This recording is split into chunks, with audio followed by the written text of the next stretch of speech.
Well, all right, everybody. Welcome into the Meet at the Creek podcast, Monday night edition this week instead of our normal Tuesday night. And we got a good reason for that. Got a local legend in the house, Mr. Rupert Wright. Mr. Rupert, how you doing, brother? Doing good. I don't know about legend. Well, around these parts, you're a living legend, my man. People around here, those who know you, well, they're privileged to know you, not just from back in the day, but even still today. Everybody speaks very highly of you, and we're glad you're on the program tonight. Well, I guess I appreciate you asking me to be on here. Well, I've been trying to get you on here now for a couple of years, and I'm not sure.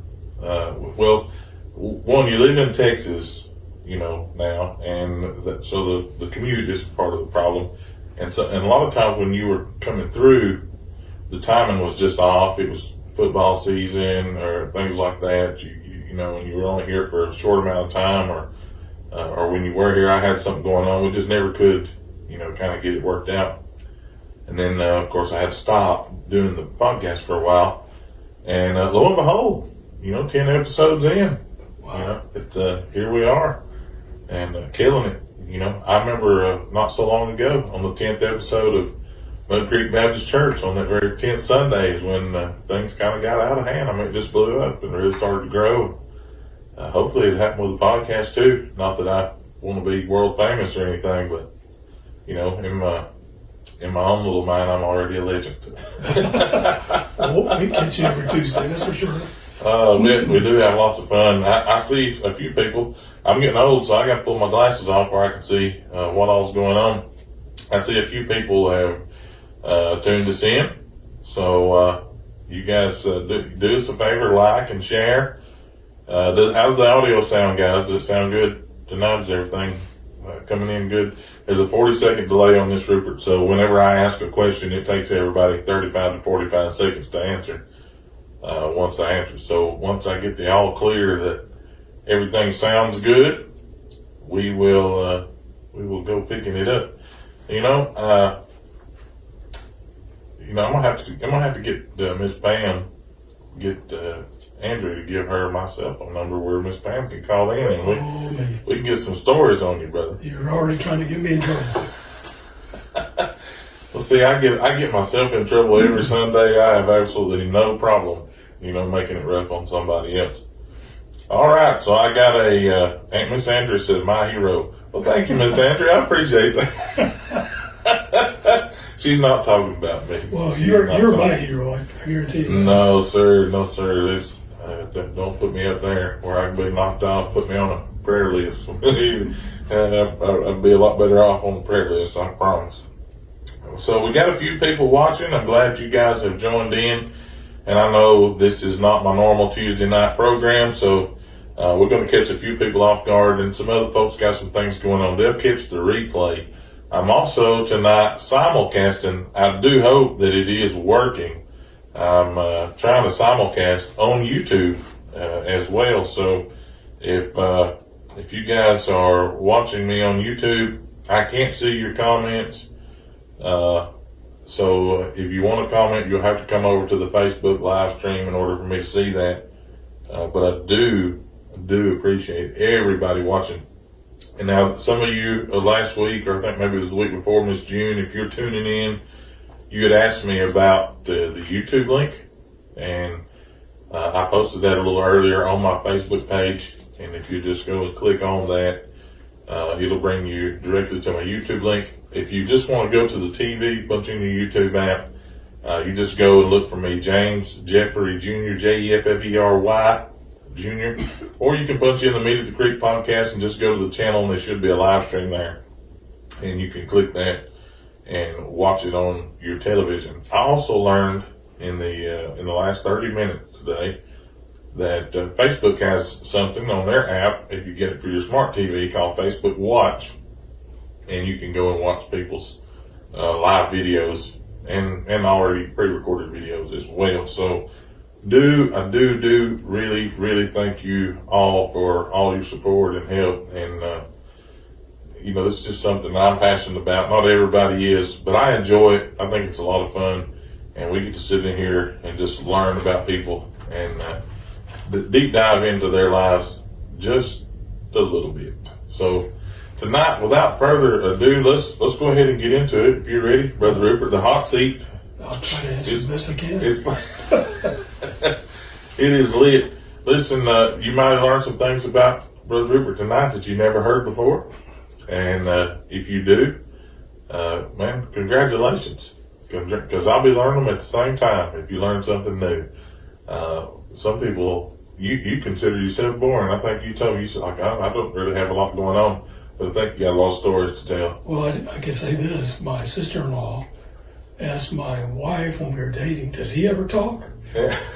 And I guess I must have talked to her, so I won her over. That's right. Well, you're not a hard fella to be won over by anyway, if I do say so myself. The first time I met you, I had already heard about you and knew who you were, and just meeting you, I was a little intimidated. I'm gonna be honest with you, and I found out within the first 30 seconds.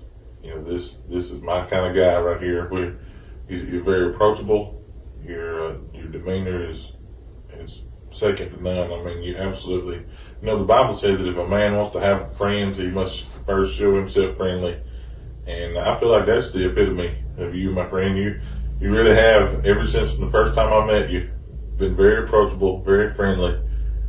You're not a hard guy to get to know or to even talk to. And I really, truly appreciate that. Not everybody's that way. Well, I don't think I've always been that way. I just think it's, since the good Lord changed my life and changed my perspective towards things, Yeah. People became important to me. Yes, sir. So, how, let's back up a little bit and let's start from the beginning. You don't have to say the year if you don't want to, but, tell us a little bit about your story. I mean, just maybe the Cliff Notes version of where you came from, how you came to Alabama, and went, I know you were born in Texas and lived the majority of your life in Texas, but you did live here, for a few years. And so let's, if you want to share any of that, feel free to let people get to know you. Well, my dad worked for Reynolds Aluminum in Corpus, and I guess when Rivera got started, I was in elementary school, and we moved there probably the end of my 5th grade year. So my twin brother and I were in middle school, and of course my sister had already started high school in Scottsboro, so we went through our middle school years and our high school years here. And my dad, my junior year in high school, I guess, he went back with Reynolds International, and my brother and I lived on a trailer on your cousin's farm our senior year in high school until we graduated. So that was like Scottsboro's first NIL deal. I don't know about that. I'm just kidding. Well, I'm just kidding. I'm sure back then you had to go before a debt committee to, prove, I guess it wasn't for athletic reasons, it was necessary, I'm not sure how all that transpired back then because I wasn't involved with all that, but Right. I'm sure it happened. Well, you guys technically though were with family, so I mean you weren't just staying with a friend. Right. You were technically with family. Your sister was married to my cousin, and so I hate even referring to her as your sister because I just feel like she's so she's been in the family so long. It's hard to even talk about her any other way, but she's of course she's very special to us, very near and dear to our heart, and I know she is yours, and we're very, very fortunate to have her. Mud Creek wouldn't even exist without her and Bill, and their sacrifices and the sacrifices other people made. Lindsay give us, let us use that building and the old vet clinic there to get started, and then the Lord blessed and things grew and just kept getting bigger and bigger, and eventually, we were going to be out of space anyway. Things worked out the way they work out, and we end up, 3 miles down the road with, almost 6 acres of property to use, and the Lord's, giving us visions and helping us make things happen because, He knows we can't do anything on our own. In the process of all that, though, Andrea and I, we talk, pretty regular, and she told me about you and your brother, and, so I already knew the story about you guys, remaining behind and being able to finish high school here and, living out there with them on the farm. So what was that like? I mean, that was, I can't imagine, being that far separated, from parents, but what went into that decision? Was it just you wanted to be here? You wanted to finish here? I mean, how did that happen? Well, my brother and I didn't want to go to begin with. And my dad asked us just to go 1 year, which was our junior year in high school. Just go 1 year with your mom and I, because we know you'll be out of the house. And then you can move back and live with your sister. So, of course, we both were involved in sports, and we hated to leave our friends and to move, but we did. And he was true to his word. We came back, and luckily we were able to play ball our senior years, back with our friends and all. I guess one big blessing out of it was I met my wife over in Germany, and that was probably the biggest blessing. She might not think so, but I do. Yeah, she is listening. So is not as well. I'll tell you what, guys. I don't know how much I can do about that, but I'll do my best to crank it on up a little bit. I am using some different software tonight, so you'll have to bear with me till I get that figured out, such as the price of progress. And Miss Pam said she is here. Now, Pamela, you've been thinking of some good stories that you can tell, and I've got a few for you too. If you do call in, we're gonna. I'm just kidding. We're not gonna do that. You're gonna get me in trouble here. No, we're not trying to do that. So you met your wife in Germany. Her dad she's a military brat, in the Pentagon had sent him to a war college over there. And we were living in Hamburg, Germany, and it was like a international school for English speaking students. Mm-hmm. And that's where we met. That's pretty awesome. So if you just stayed stateside, that never would have happened. I mean, now where's she from originally? Oh man, her parents retired in Florida, but she's lived. You got to remember, she grew up in that Vietnam era, and I guess her dad spent 4 tours over there. And from the time she's in the first grade till the time she graduated, I think she was in 16 different schools growing up. So it's kind of hard to say. She's like Johnny Cash. She's been everywhere, man. She has. Across the desert's bare, man.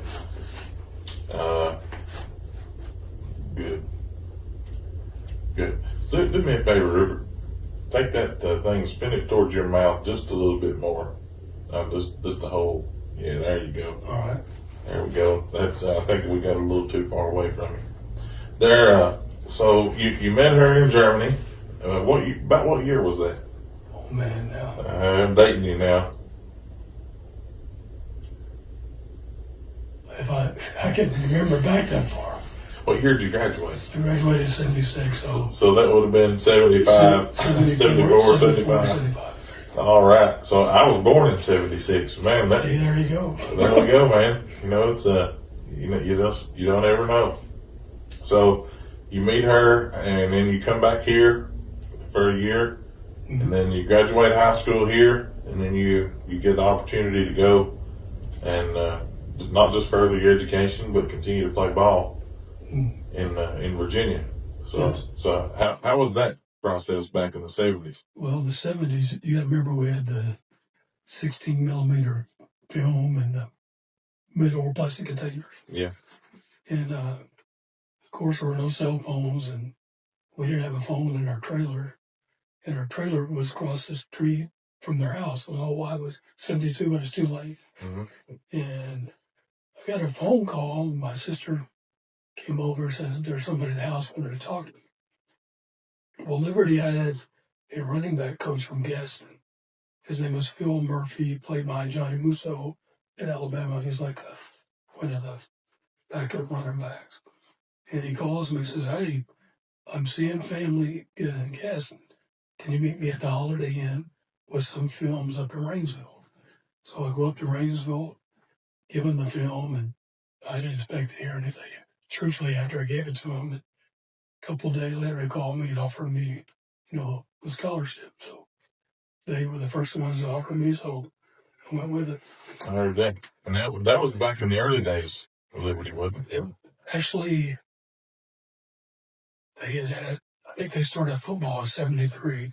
They played 4 seasons, so it was actually the second big, recruiting class.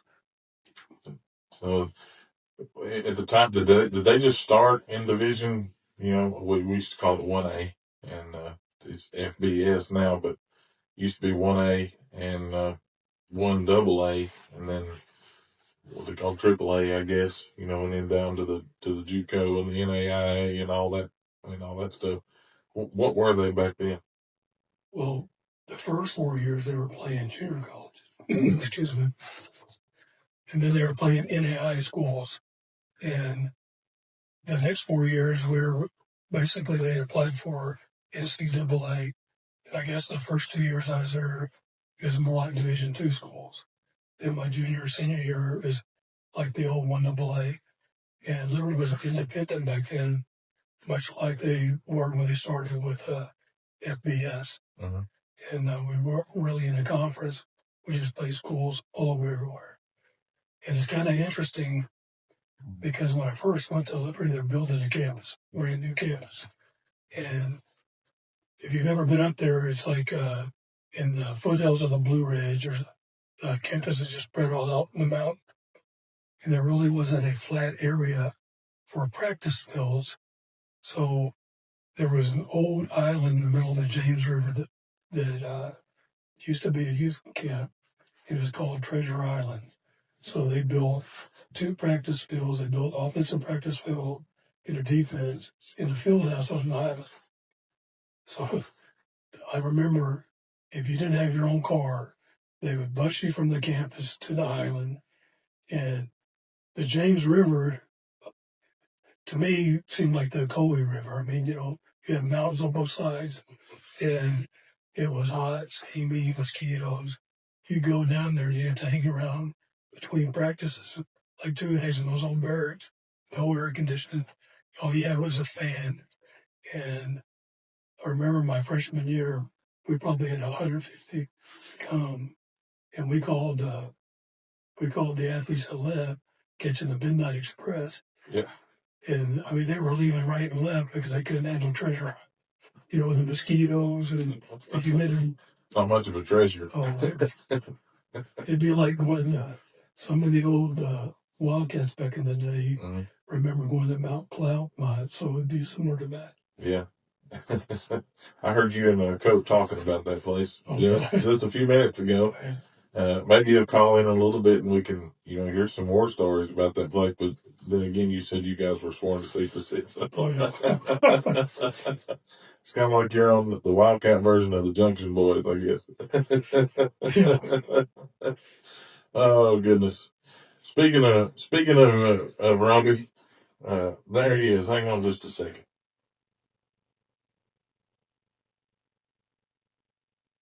Cope, are you there? Hello? Cope, are you there? Don't sound like he's going to come in. Let me try to give him, if you can hear me, Cope, let me call you back. So we had, I think maybe I got to log out and log back into that and try to give him a call back. Earlier today, I had that thing working. And it was working fine until we got on the air. And now, for whatever reason, it is not wanting to work. Man, that's just my luck out there. I tell you what, let's do. Hello? Can you hear me, Cope? Yeah, I can hear you. All right. Well, I don't know what's wrong with this phone. Earlier it was working. Done the same thing to me a couple of weeks ago. I got a new one on the way. I was hoping it would be here today, but it did not get here today. So, what I'm going to do is, I'm just going to hold it. I'm going to put it on speakerphone here. And, whenever you're talking, I'll hold it up to the mic. Everybody will be able to hear, including Rupert. But it's, I guess a lot of people don't know the history. And Rupert's right now. He's not trying to tell anything that that he's afraid going to get him in trouble. Cup. So I'm gonna need you to do the dirty work, brother. I can't do any dirty work against Rupert. Let me tell you something. Back in the day when we were in school, Rupert, he's a born leader. I mean, on the football field, he didn't have to say anything. Everybody followed his lead, and he led by example, and a great example, not only on the field but off the field. And somebody like him, it would have been great. I had some great football coaches growing up, and to have somebody like him as a coach, that would have been awesome. That would have been something to. And I bet people that were coached by him probably have really, really great memories, and they probably talk about it every day. And now Rupert's a great guy. I'm glad that he crossed my path in life and made me a better person. I appreciate that, Cope. I feel the same way about you, brother. But he's, and anybody in this class will say the same thing. But he's a good one, and glad to know him, and glad he's back in town. And so it's it'll be fun. We're getting together tomorrow for lunch, and us old guys are getting together that were in the class, and really looking forward to it. Well, we need to know where you guys are getting together because we're probably going to have to call the police. There's going to be that many of y'all all watered up in one spot tomorrow. Hey, it'll just be on men talking about their medical ailments now, right, Cole? That's right. Yeah, most of the time we get together now, we talk about what our blood pressure is. PSA is, all that good stuff. This going to be replaced next. Greg Bell told me that when you get to the spot now, Coach, where you just say the same thing over and over and over again because you can't remember what you said anymore.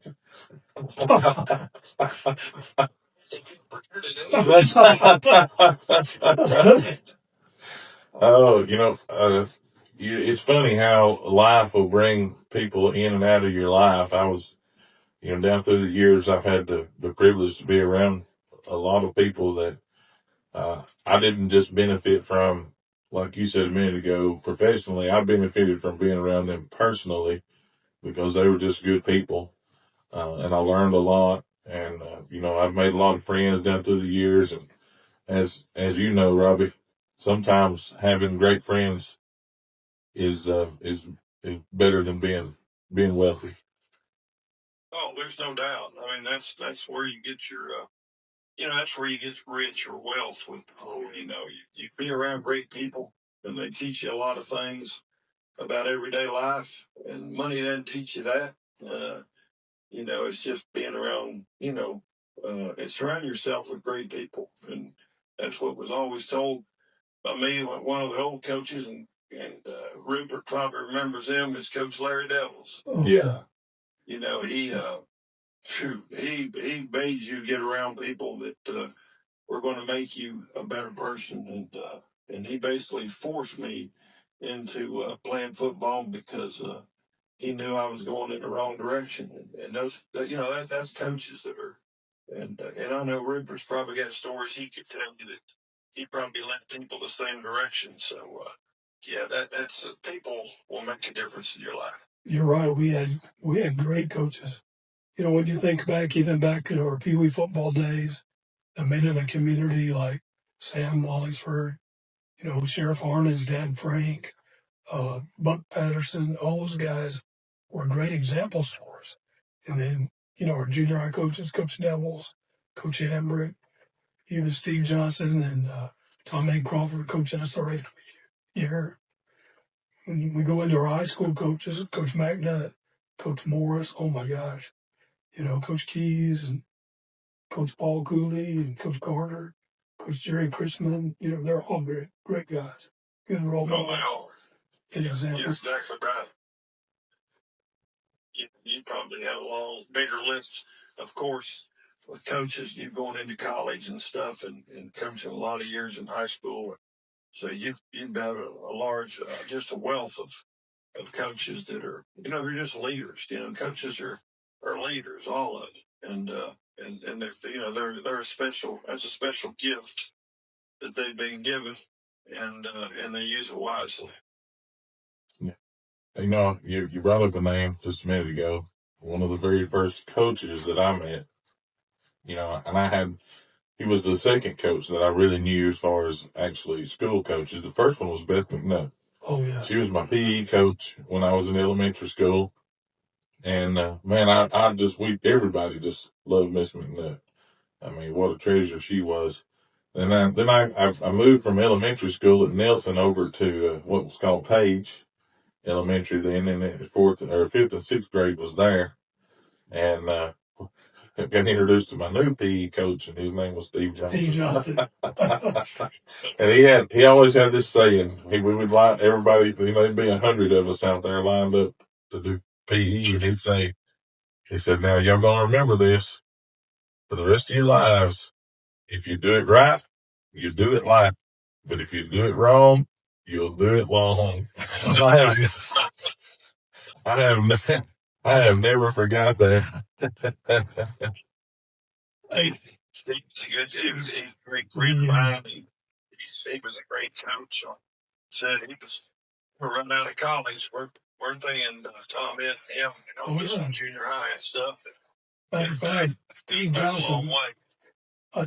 Remember, Coach, when we were in the 7th grade, we would practice over there at the old stadium. Yep. Well, when Steve and all those guys were playing with Coach Higg, I used to sneak under the fence and crawl under the bleachers and watch them. And I'm sitting there thinking, I don't know if I want to play football anymore. Cause, it was rough. So in the 8th grade, my brother went out for football and I didn't. And I went to church over there at Calvary, and we always sit in the back. And Stevie would get me every day. He'd say, "Hey, boy, why don't you go play football? Your brother's playing football." And he was on me every Sunday. And he's the one that taught me into going back out to football that 8th grade year. And him and Tom had coached us, and we had the best time of our lives back then. Yeah, I did not realize that. That's a great story in itself right there. Yeah, Stevie, like I said, he's great for kids. He was a great coach and a lot of energy. Always had a lot of energy, and that was just a great coaching staff that Coach Morris put together, and they were just unbelievable. The things that they could do. And Stevie coached baseball and was successful in it. In junior high school, I think they probably had one of the best records ever had in junior high baseball when Stevie was coaching. Wow. And never coached it before. And when he takes something under for a task, he's going to do it 110%. That's right.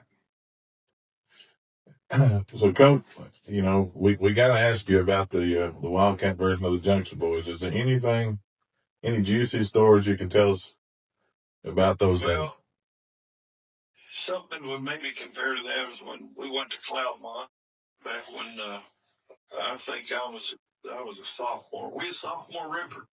I think I missed it that junior year because I wasn't here, and I know they skipped a year. So, and we went up to the Cloudmont, and they were telling us to take our swimsuits and everything, that we're going to have a good time and we'll have time for swimming and all that. So we didn't know where we were going. So we went up, loaded up. This is in August, and we are sleeping in cabins with no air conditioning. Practicing 3 times a day on a field that is the furthest thing from a field. Picking up rocks. What? He said picking up rocks so you can practice. Picking up rocks, so just so you guys could practice. Oh, it's unbelievable. Then we had a barn type gym that was not air conditioned. It was just all air. It's an open air, and we go in there and see film and that kind of stuff. And it was straight football for I don't know 6 days, and the swimming pool. If you wanted to go swimming, the only time you ever got to see it is if you got hurt. You had to go down it seemed like about 100 steps. And you go down there and see that water, and you turn around and come back. And I tell you what, everybody that was involved in that cloud bond were probably as close knit bunch of guys that you probably ever find, because we went through some hard times. And Coach Moore said that he's seen a lot of kids go through a lot, but he said he's never seen a group of people go through what we went through. And we all come off that mountain. We all went up together, and we all come off the mountain. Looked the single person. That's pretty awesome. It creates a brotherhood. It's a bond that most people don't understand because they haven't experienced something like that. No, and it was horrible. when we were going through it, we didn't think there was ever going to be an ending day. But when we look back on it, I wouldn't take nothing for what we went through that week. Nothing. That's pretty awesome. I appreciate that, Coach. Anything you want to say to Rupert before you see him in the morning or at lunchtime tomorrow? I just love him like a brother. Love you too, brother. Appreciate you. I'm not going to tell any of our stories, Coach. I'm especially not going to tell anybody about Cherokee County. That's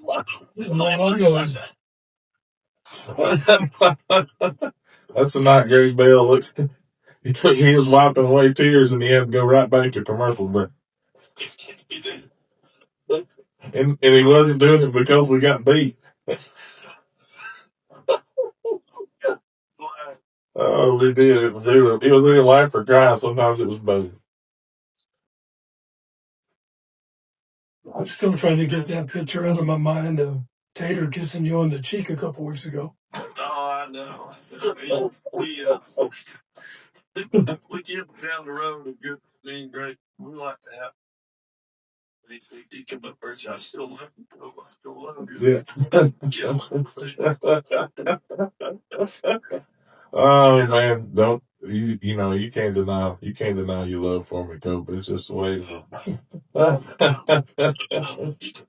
I love you too, man. Hey, I appreciate you calling in, man. Okay, Coach. That was Robbie Copenhaver. He's the owner of Captain D's, former Wildcat football player, teammate of our special guest tonight, Mr. Rupert Wright. And Rupert, those are great times, man. And I often say that sometimes in life, just being around other people, is enough to it's enough to transform you all by itself. When you get around the right kind of people, and well, don't Jeffrey, my mic's off. Our mics are on. I don't know what you're talking about. Yeah, other people can hear. See, my wife's giving me a harder time than anybody, Rupert. She gets on these live feeds, and I mean, she just gives me and I'm surprised that she's actually even tuned over watching. She's probably got her audio still set to the Bad Girls because she was doing some online shopping when I left the house a while ago. I'm surprised that I even got a second listen. Sound like somebody's trying to get a hold of you over there. That's probably my wife. There's some other people are saying the sound is not good. I don't know what to tell you. You just have to tune back in, listen later. All I know, we're gonna keep going tonight. So right past, let me run through this list right here because I do have a pretty good bit of questions. They're not hard questions, but they are questions that you might want to think about before you answer. Who were some of your biggest influences in your playing journey, which we've already talked about a little bit, but also in your coaching journey? Well, my coaching journey, I had breakfast with Wayne, Coach McNutt today, and I think him and Coach Morris influenced me more than anything because I had taken a job in Georgia my first year out of college, and Pam and I were teaching at the same school, and I'd made up my mind that I wanted to become a physical therapist. So I'd applied for the Georgia Medical College School of Physical Therapy, and they were going to let me in the next fall. Coach Magnac calls me up and says, "Hey, you can always go back to physical therapy once you try coaching." Well, 34 years later, I was still coaching. But as far as role models, those two guys, having played for them and then working for them, to see how they carry themselves every day, to see how they treated kids in the heat of the battle, win, lose, or whatever, had a tremendous impact on me. And I think my whole coaching style and career was more because of them. And I've learned, I guess the older you get, I've learned that if you put other people first, you put kids first, then, God tends to bless you. It doesn't matter. It doesn't matter if it's, if you had a winning season or a losing season, God just continues to bless you by putting other people first. Did you, now you played in high school and you played in college. Would you say that it was easier to coach in one or the other, about the same in both, about as hard in both? Or were they both just completely different? I will say I had opportunities to get in college, but I did not want to be away from home every night. I didn't want to be on the road recruiting. I didn't want to be away from my wife and kids every night. So I just chose to stay at the high school level. I think the biggest drawback is, and I think it's easier now with all the technology that you have, like computers, the huddle system. And I'm just saying this because my son coaches now. Back in the day, when I first started coaching, you had 16 millimeter film projectors.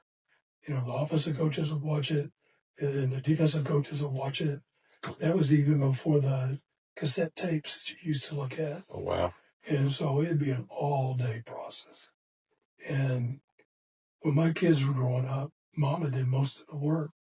She took them to ball practice, basketball practice. I was lucky if I would show up at the end of their game to catch a game or stuff like that. And I guess the biggest regret I had is I spent so much time with other people's kids while Mama was doing all that. But I think it's a little easier now because of technology. Somebody's saying,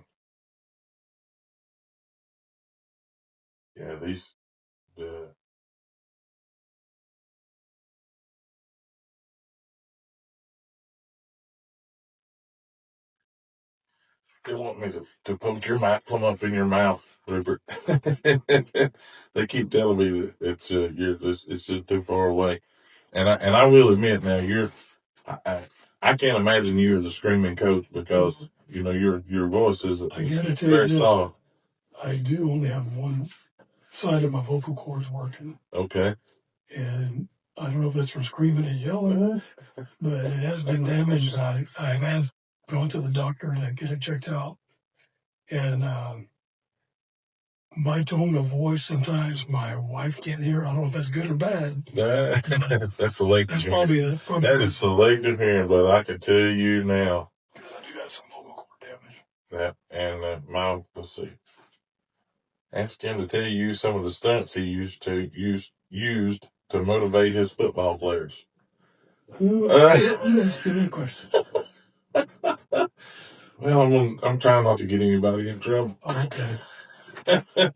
You might be wearing she might be wearing your last name. I don't know. Well, some of them I can't really say over. I can tell I love you. it. I can tell you one. We were in the heat of the battle for a playoff spot, and some coaches will have, or back in the day, I didn't see it so much here, but I saw it later when I went down to Texas. The players would call, our kids and try to intimidate them and talk smack or whatever. Yeah. Excuse me. And one coach, he sent a message like, another one bites the dust, and he was playing that music, and a kid would answer the phone and that music would be going on, another one bites the dust. We're going to kick your, what. Yeah. So those big giant boom boxes, Yeah. I got a cassette tape, but then in there playing that music, and the kids are all looking at each other. And I told them before they went on the field, this is what they think of y'all. They're going to call you at home, play this music, and tell you how bad they're going to kick you. Mm-hmm. So I took that big boom box and I headbutt it, and it split in half. Well, my forehead, blood just started gushing down on my face. I'd never seen those kids so fired up. They went out there and just beat the dog up. And the coach was so disappointed he wouldn't even shake my hand. That's what I'm talking about, brother. Well, that's what I'm talking about. Let's see. And let's see. Some got us loud and clear, so I'm gonna go ahead and roll with that. So let me get back to the question here. So we know why you came to the area, because your dad got a job, so we know you were here for that reason. And then you left, went to Germany, came back for your senior year, went on to college. You made a stop in Georgia, came back to Scottsboro. How long did you stay in Scottsboro before you went back to Texas? I was in Scottsboro 3 years, and then I get a call from my grandmother. And she says, if you apply for a job down here, I'll get your plane ticket. And unfortunately, my grandfather was sick with ALS. So that's how I ended up back in Texas. And when I were able to go down there and help take care of my grandfather. And been down there ever since. So what part of Texas are you in now? Are you back in? Way south, about 100 miles from the border in Corpus Christi. Corpus Christi. So do you, if you had your druthers, You can get me in trouble. Yeah. Well, my wife will tell you my heart's here. Yeah. This area, just to me, is a special place. But I understand, my kids, my grandkids, they can't move up here with us, so it makes it hard. If we could get them a job.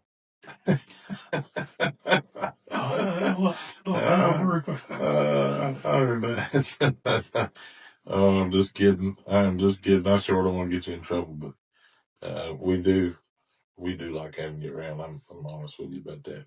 So looking back, what are some of the most memorable games or seasons? Just 2 or 3 that stick out in your mind as maybe, if not your favorite, at least those that are the most memorable. I remember my freshman year, that spring ball. We had a coach, I'm not going to say any names, but he took the job for one day, and he said we were the worst group of kids that he's ever seen in his life. So he quit, went back to the school that he was at, and Coach Keys came in the next year. And Kenny Harding, Chief, was a linebacker. First thing Coach Keys did was move him to quarterback. And that was the best thing that ever happened, because Chief was one tough hombre, and he led by example. He encouraged all the younger guys. He was tough as nails. And every day in practice, it was live. We didn't have any walkthroughs. We didn't have any of that stuff. And Chief was a senior. He ran the scout team, and we're teeing off on him. He ran all the plays on the varsity, and I mean, the respect that we had for him was unbelievable. We would run through a wall for him. And we're playing Coffee High School out of Florence, and that ranked, I know, in the top 5 of the state. And it just so happens that coach has said we were the worst group that he's ever seen assembled. We upset Coffee like 23-14 that year. And we all ran over to him to shake his hand. You should have seen his face. To me, played on a couple of big wins in college and stuff, but to me, that was probably the greatest experience I've ever experienced. Just seeing that. That's awesome. Is there you just named a particular player and team that stood out in your memory, so we took care of that one. What was your proudest moment? Obviously, as a player, what about as a coach? What was your proudest moment as a coach? My proudest, to help kids, to see them go off, have opportunity to go to college and to better themselves. Mm-hmm. Especially those that came from broken homes. They didn't have a whole lot of support.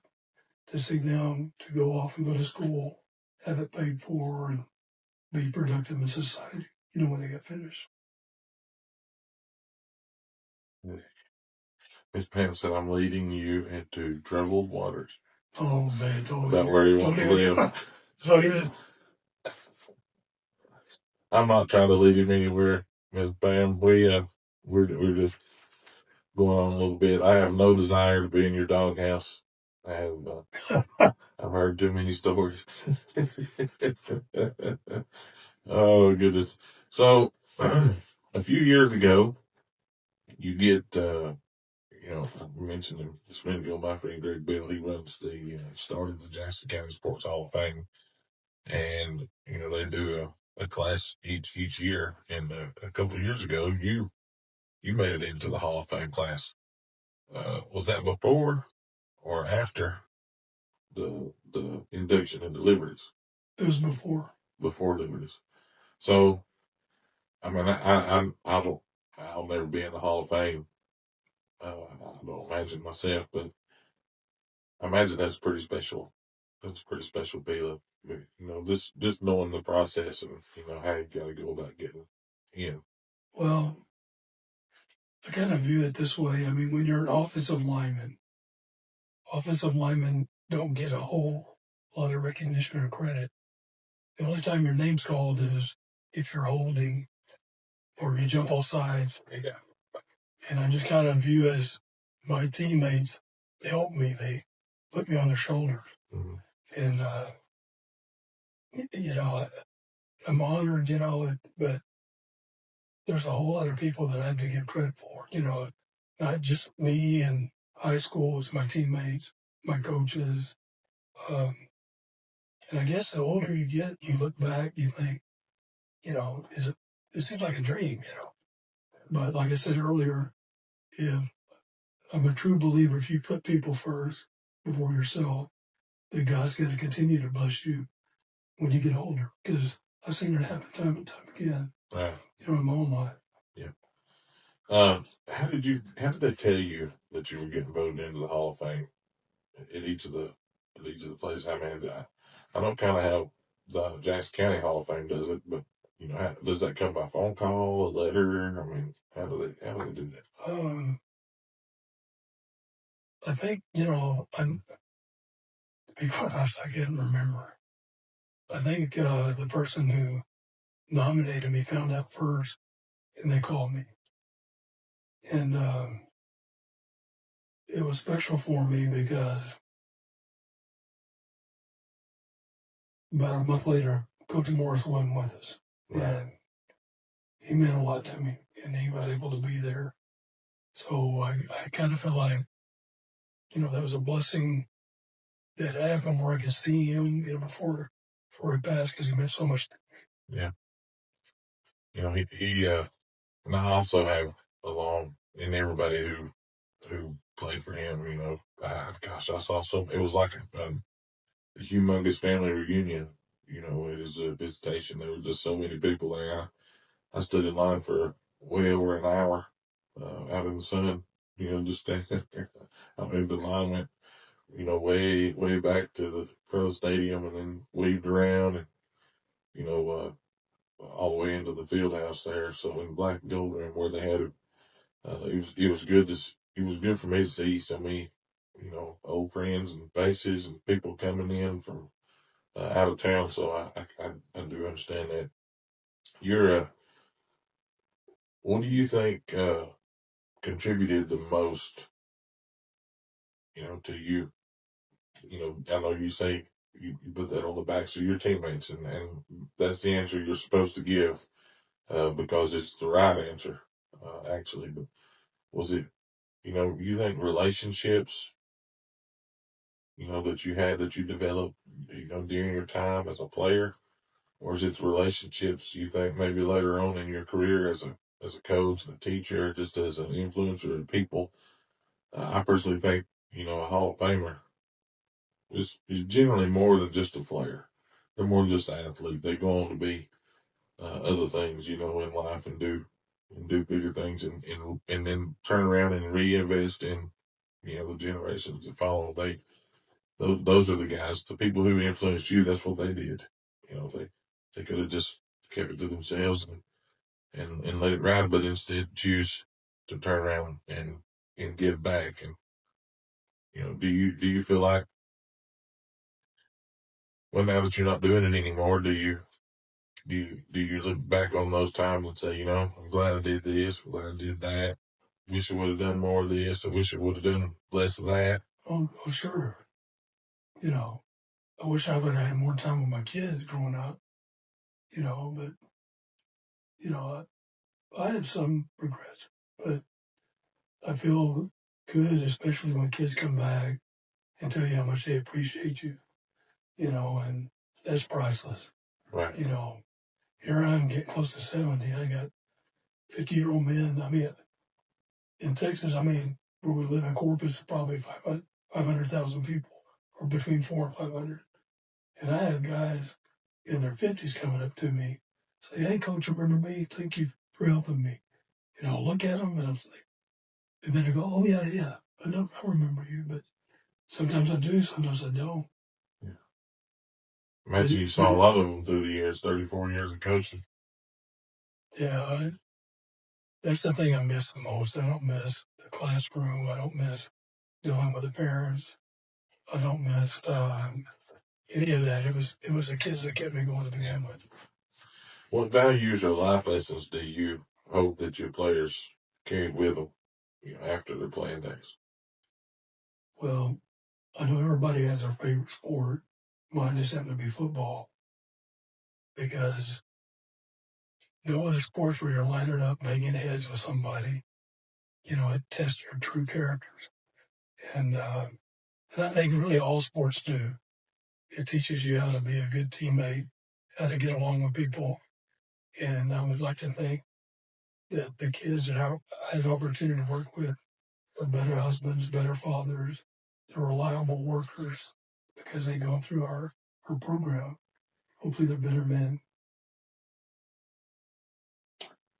How do you think that high school or local football impacts the community as a whole?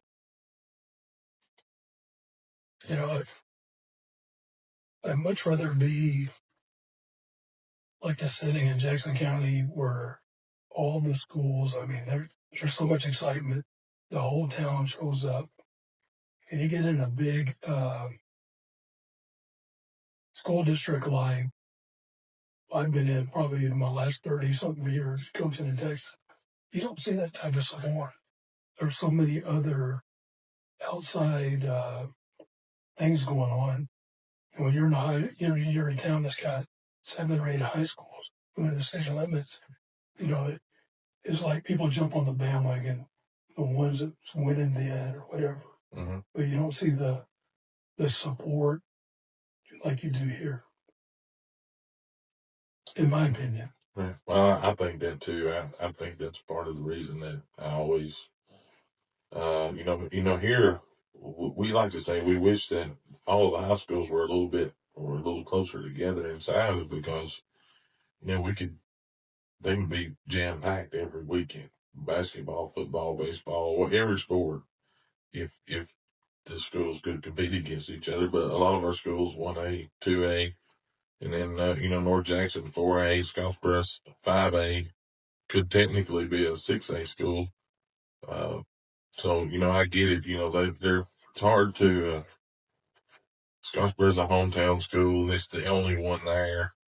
North Jackson it's got two communities that are attached to it. Uh, yeah, but that has its. I'm still blown away. What I'm learning about it there is, that there's still a division in the Stevenson and the Bridgeport communities. They still having trouble, coming to terms with. They're not Panthers and Tigers, anymore after the junior high school. So it's kind of it's kind of a weird thing, to see that. Then sometimes we'll play, like this year, Plainview's got bigger, so they're now in our region, and when we play those teams, those local teams, those crowds show up. Sylvania brought a good crowd. Pisgah brings a good crowd. Plainview brings a good crowd. Scottsboro brings a good crowd. I mean, it's nice to play these more local teams, because you don't just, the players know each other. They they hang out together. They know each other's families. They've done spend the night parties as little kids. They play travel ball and all kind of stuff together. And they play pickup ball on the weekends. And they go out on Fridays and compete against each other on the football field. And then their moms and their dads, and it's a weird dynamic, around here. And I don't think that a lot of people in this area understand just how special that is. I think you described it, really well. If you go to like Huntsville and watch a game between the two biggest schools in Huntsville, you might have 200 people in the stadium. Just going to be parents, and none of the community doesn't really come out, and just the private schools seem to do a lot better than the public schools. I've noticed that even in Texas, the smaller communities, they come out and show out. My son was at one of the bigger schools in Corpus, and 2 years ago, he went across the bay where they had two communities. Like he's in Gregory, Portland now. The community Gregory and Portland went together, but they support their community, and they'll pack their stadium. Whereas you go across the bay into Corpus, and you had two of the biggest high schools they're playing, they won't even be packed out. Wow, that's crazy to think about, especially in an area that big that it's hard to get them to turn out. But we're starting to see that here too. It's not as good, as well attended as it could be or should be, I think. But we'll move on from that. What advice would you give to young coaches who are just starting out? As I look back, everybody wants to be a winner. But if you get caught just chasing the wins and losses all the time, you don't put your emphasis on the kids. But if you put the kids first, coaches, how do I say this? I'm trying to think of the words. I mean, coaches can be some of the most jealous people, and you might have a coach in your next office backstabbing you in the back, but if you could get on a staff where people work together and they trust each other, and a lot of it depends on, the head coach building his staff and hiring the right people who he could trust. But if you put the kids first in their best interest, that's what it's all about.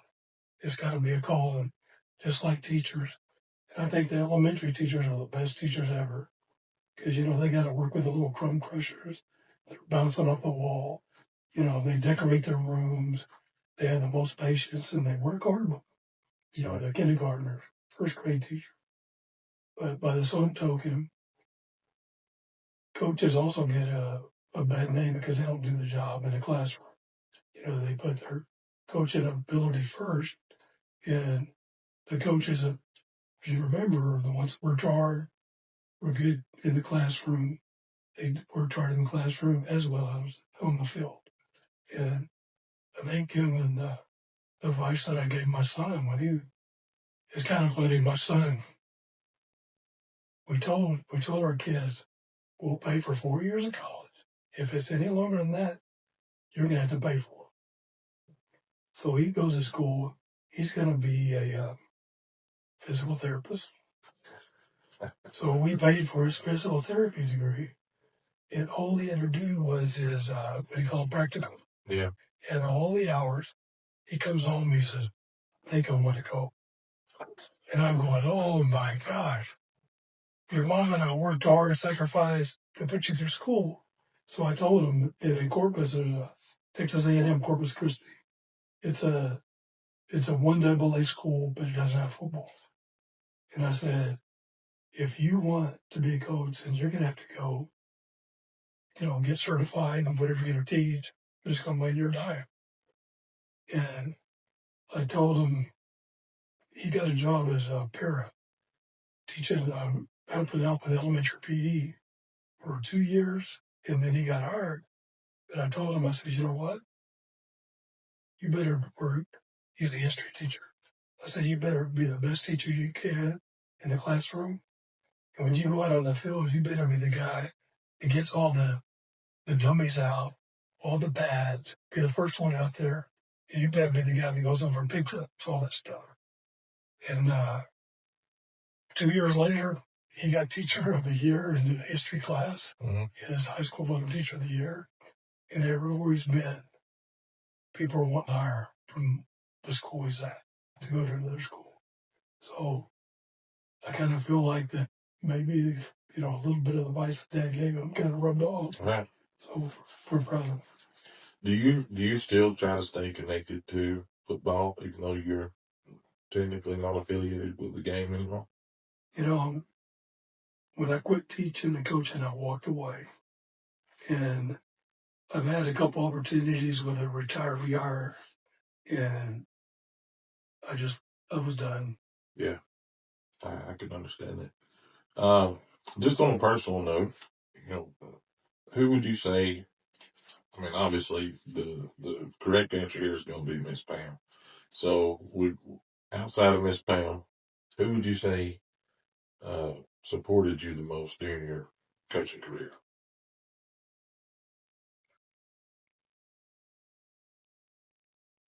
Well, of course, the coaches that I mentioned, Coach McNutt, Coach Morris. I'd have to say my kids. My kids were gym rats. When they were growing up, the elementary school, the middle school, high school were all right there in the same block.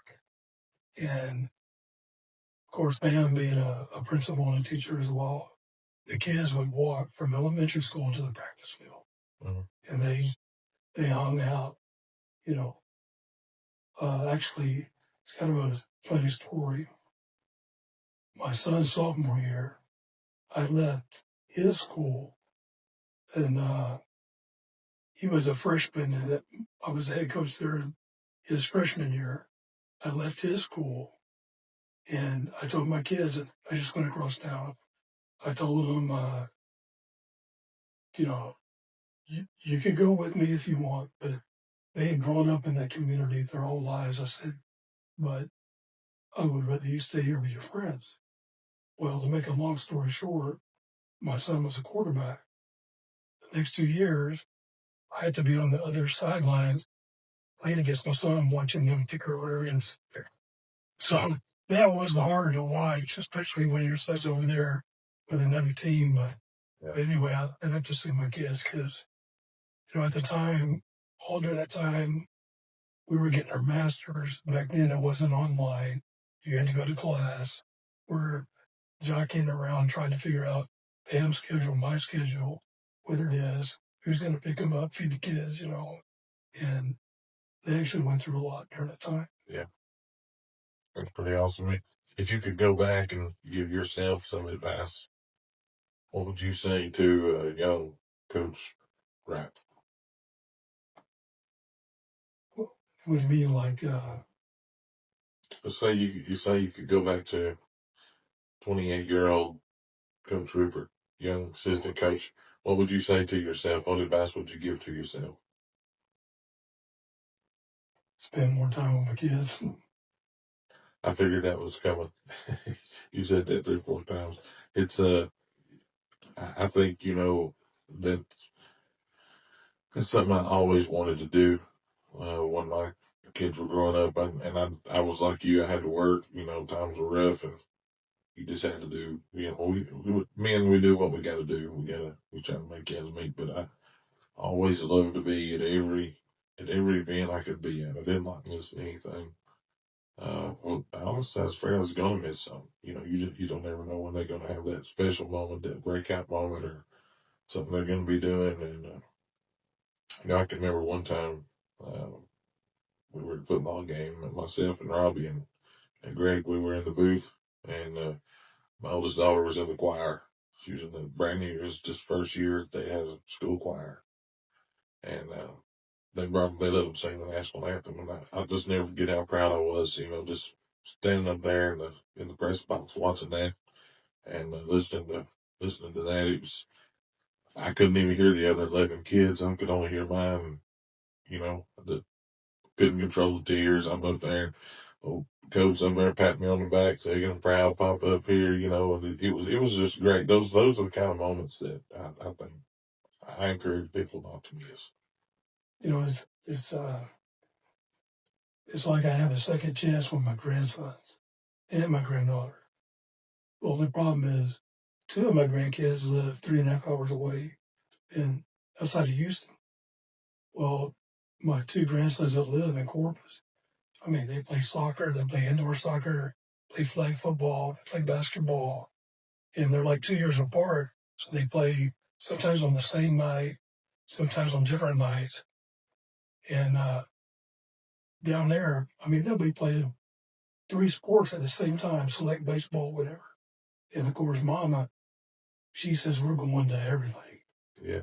And I was griping the other day. I says, man, can we miss one day? They know we go to her games. And she said something struck me. She said, there's going to be a time we can't go no more. We're going to be gone. And that kind of hit me. Yeah. So I don't care too much for soccer. And I go to indoor soccer, balls bouncing off my head, everything else watching those kids. And then if my grandson and Jesus has got a basketball game, we're driving up there and see those, Right.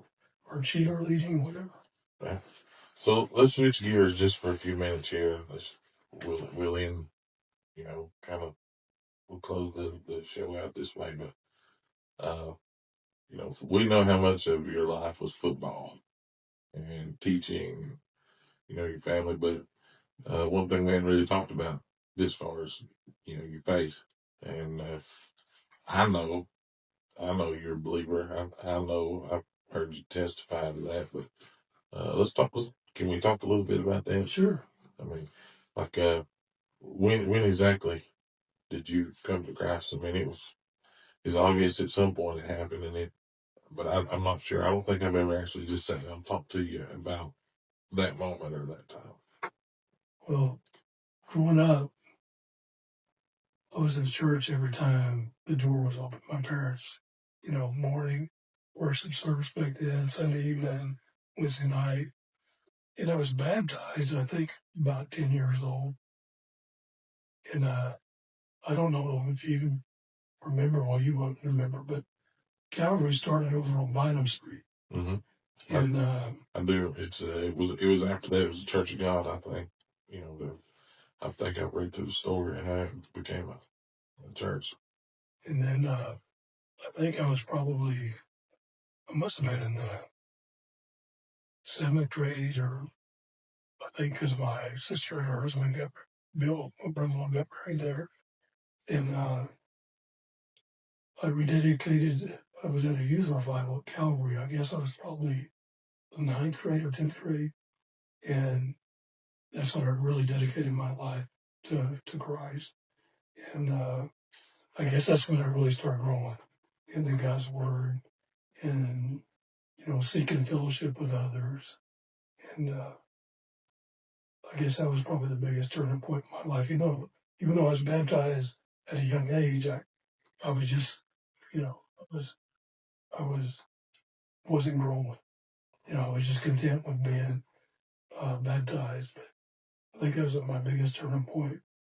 I was like a sophomore when I rededicated my life. That's awesome. So you, here a while back, you shared with me a story about the two guys whose last name was Jeffrey at Baylor. Yeah. I thought that was was very, very interesting. Kind of caught me off guard that morning when you told me that. I mean, I'll be honest with you. I had to lay my phone down and take a deep breath and kind of take that in because, life has a way of coming kind of full circle sometimes. It's pretty neat. It's interesting that you said that because my sister and I were talking about it. And James Jeffrey, he was the head of the FCA. And my dad, he didn't get saved to a senior year at Baylor.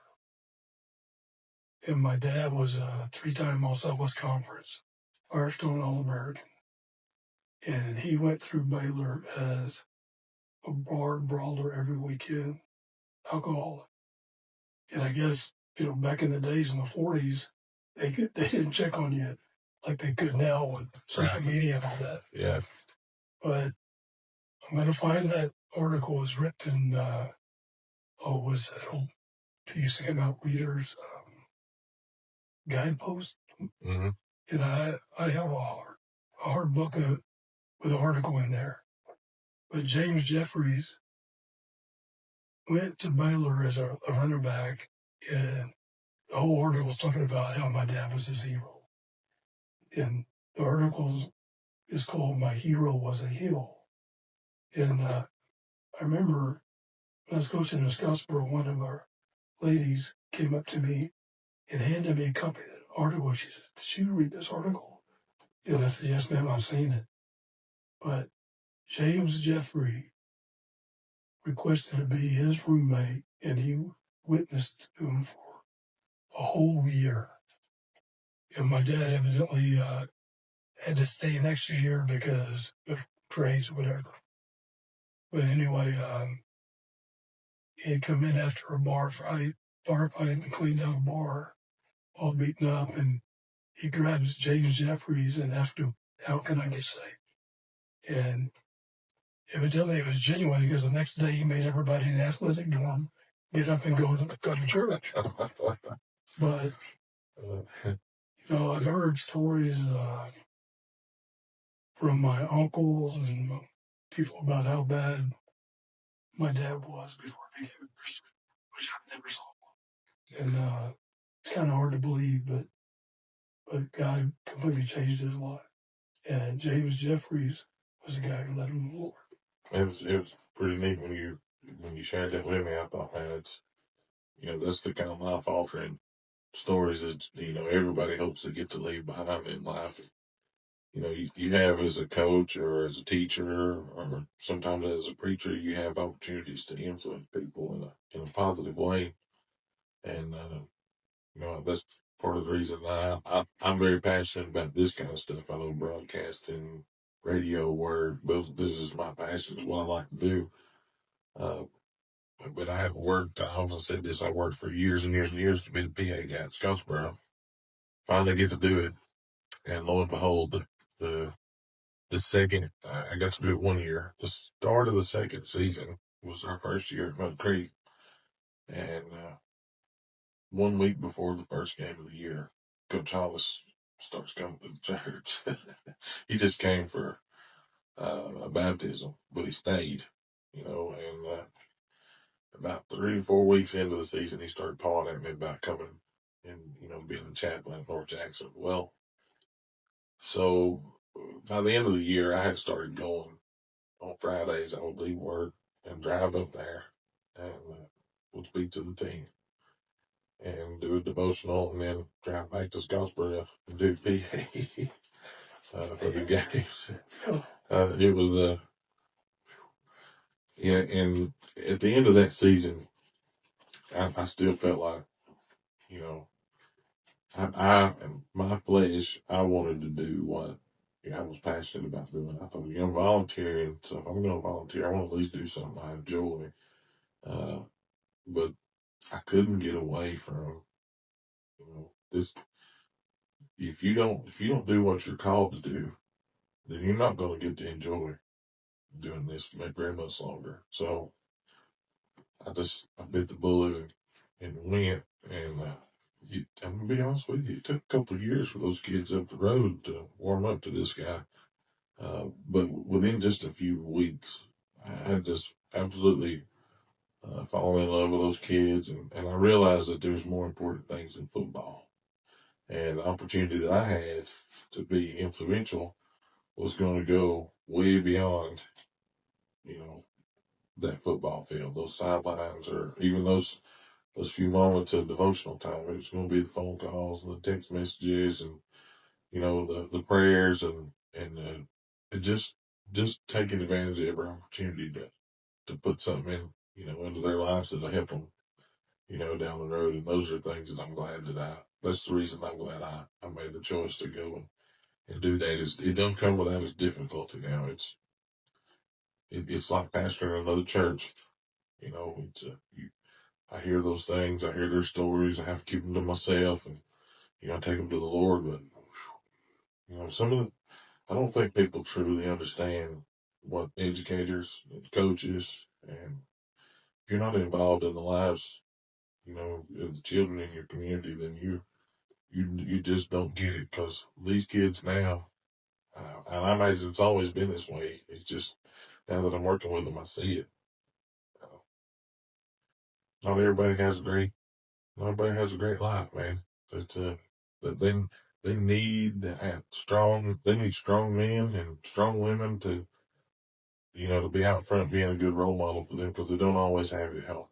Well, we were there last Thursday night, and I could tell the kids, they love you and they respond to you. That was a good thing to see, because I can tell you, in 31 years down in Texas, we never had a chaplain, and I think it's a ministry, like you just said. So many kids probably never even hear about the Lord, or even as you give a devotion, or even seen anybody open up God's Word. And I think it's a special call ministry, because this day and age, I think we're in not all places, but some places, drawing farther and farther away from God. Mm. So your ministry is very special, and kudos to Coach Hollis for asking you to do that. Well, there's always seemed like chaplains around. Scottsboro off and on had one, but they generally had a lot of spiritual, Christian coaches around, and just guys you could go and talk to. I played basketball. And basketball was actually my favorite sport. Growing up, I loved basketball. Still love basketball. And Coach Jerry Kirkland was my basketball coach, and Coach Kirkland, became so important to me as a teenager. Just he was just there. I spent more time with him than I did with my parents, and you know he was the guy that I went and talked to when I needed just somebody just to let my stress and my worry out. I went to talk to him. He had a way of making me kind of look past that, and just to encourage me. And I think I've carried some of that. I've tried to channel some of that as in what I'm doing here now. Is my job is not to be uh, like you said. A lot of these kids, they look at me like a calf looking at a new gate sometimes when I'm up there preaching. So after that first season, I was like, I need to just make a commitment to do this. If I'm gonna make a difference, I'm gonna have to make a commitment to be here and figure out a way to, you know, talk to them and make the Bible relevant to them. Or, if I could just get them interested. And now, we come 4 years later, now I've got a few of them coming to church, and they drive down, and some of them ride with their parents. They don't come, some of them don't come all the time. They come, sporadically when they can. They got jobs and stuff like that to work on the weekends too, but it's unique. A couple of the coaches come, and Coach Hall still comes, Coach Steele comes now. We, a lot of other people have visited and things like that. And now it's Goldsboro. The girls basketball team, Coach Tolliver, she'd bring me in, let me pray with the kids, little girls, son. You get to know these kids, and, and here at Mud Creek, we're right in the middle. So I gotta have half of the North Jackson, half of my youth are North Jackson kids, half the other half are Scottsboro kids. And, we got some section kids and some Skyline kids and some Woodville. They're coming from everywhere now. That's awesome. It's a pretty unique situation, that I found myself in. And it is all the Lord. I mean, He's the one that organized the whole thing, orchestrated it for it to come out and be, what it is today. But it's been one of the most beneficial things I think I ever been a part of, is just having the opportunity to, pour back into the young people in our community. That's been the biggest blessing of my life, I think. Well, I'm amazed because I remember when you first started and you were sharing your vision of Mud Creek with me. I think you ever meet outside and it was cold. You had those old gas powered heaters on, Yeah. and people were still coming. Yeah. And then now to see what you have here, it's just amazing. It's like God's hand of favor is working. And I know we're all not perfect. We all have faults. But if you feel you're accepted for who you are, where you're at, and nothing's pretentious or you're not putting anybody on a pedestal, I mean, it's awesome. And that's the way I feel when I attend your church service. I mean, it's awesome. Yeah. It's, and we still have those heaters when we moved down here. My office here sits next to the barn where we first when you came, when we moved down here. And I remember telling everybody, we're going to be meeting.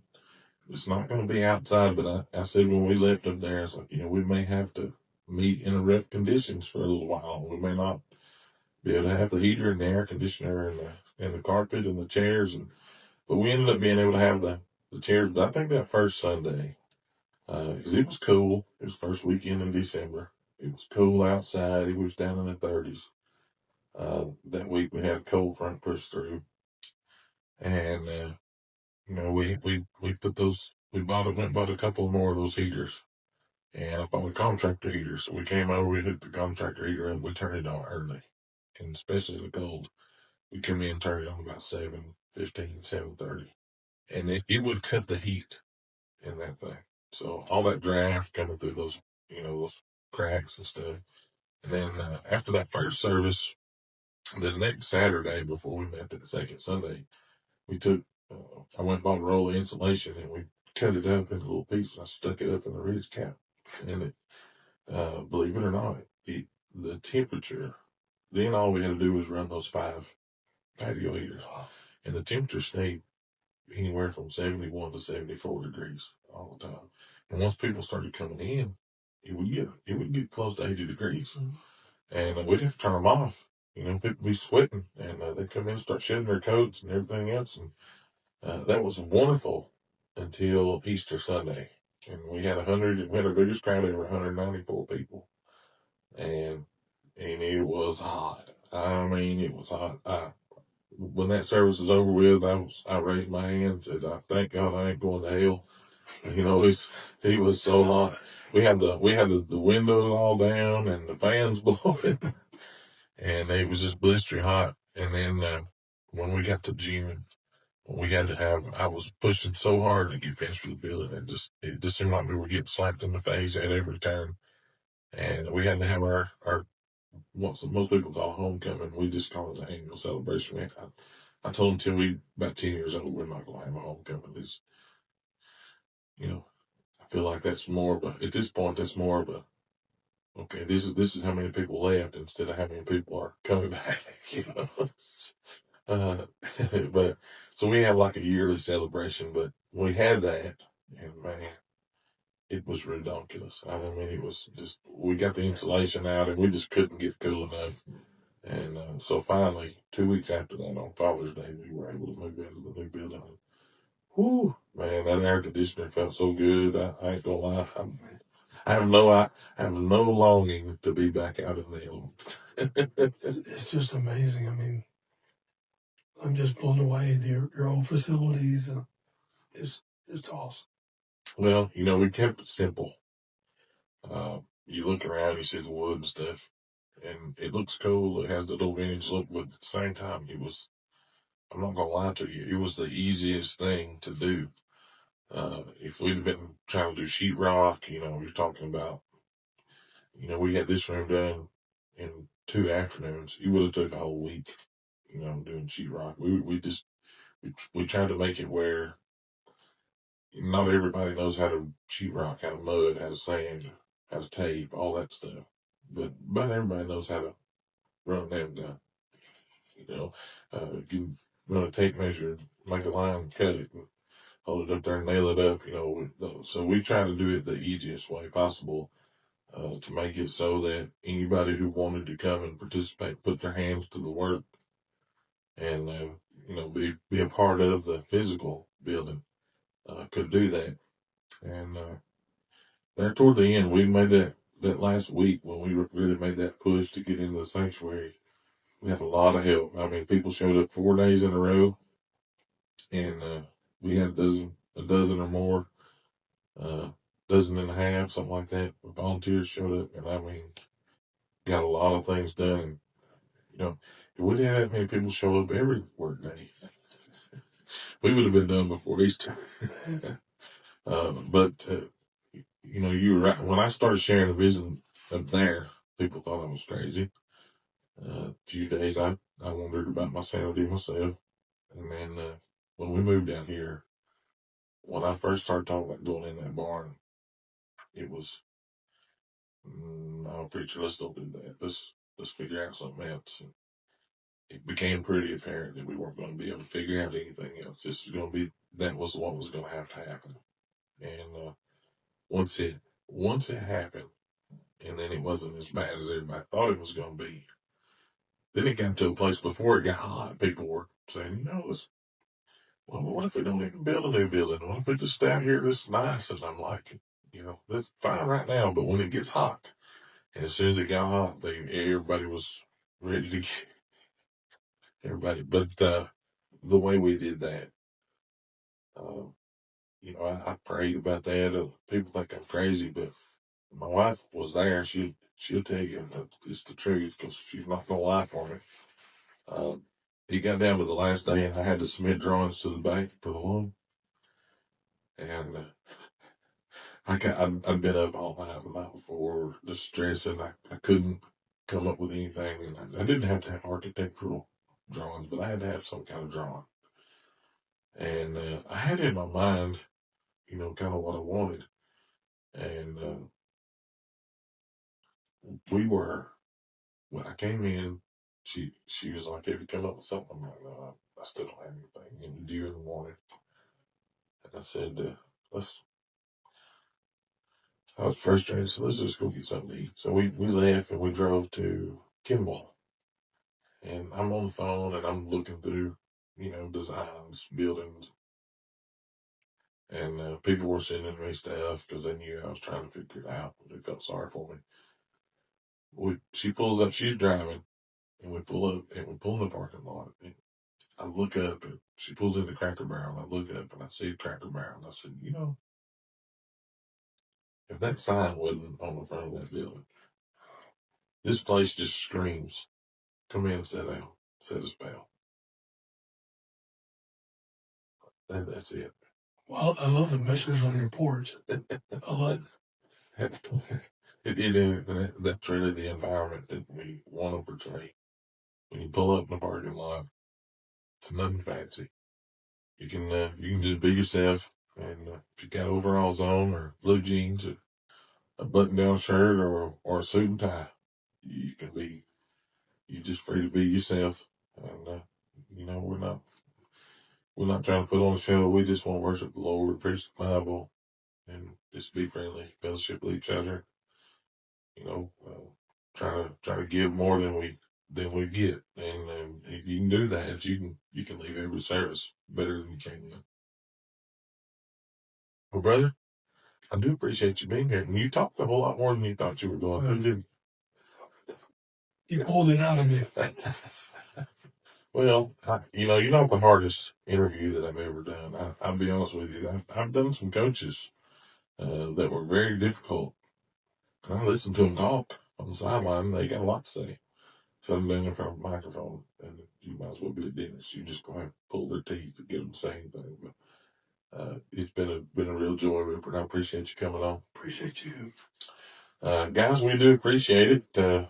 Next week we're going to be moving back to Tuesday night. And right now, I don't have a guest for next week. So I'm going to be praying about who to call. And I got somebody in mind already. If he's available, I talked to him today. And if he's available, I'm going to bring him down. Going to have a lot of fun. Hopefully my new telephone will be in tomorrow. That's what the email I got a few minutes ago said, that it would be in tomorrow. And if it is, then I'll be able to start doing phone interviews. And, the crazy thing was, and Rupert was in here when I had it on earlier. I actually had it working. I don't know what happened, but we weren't able to do that with Robbie, and I was really looking forward to having a good, clean audio conversation with him, but that's just the way it worked out. Well, guys, until next week, I'm Brother James Jeffrey, and for me, from Mud Creek, for Brother Rupert Wright, all the way from Corpus Christi, Texas. Thank you for joining us, Brother Rupert. It's good to have you on finally. I'm glad to get to do this. It was a real joy.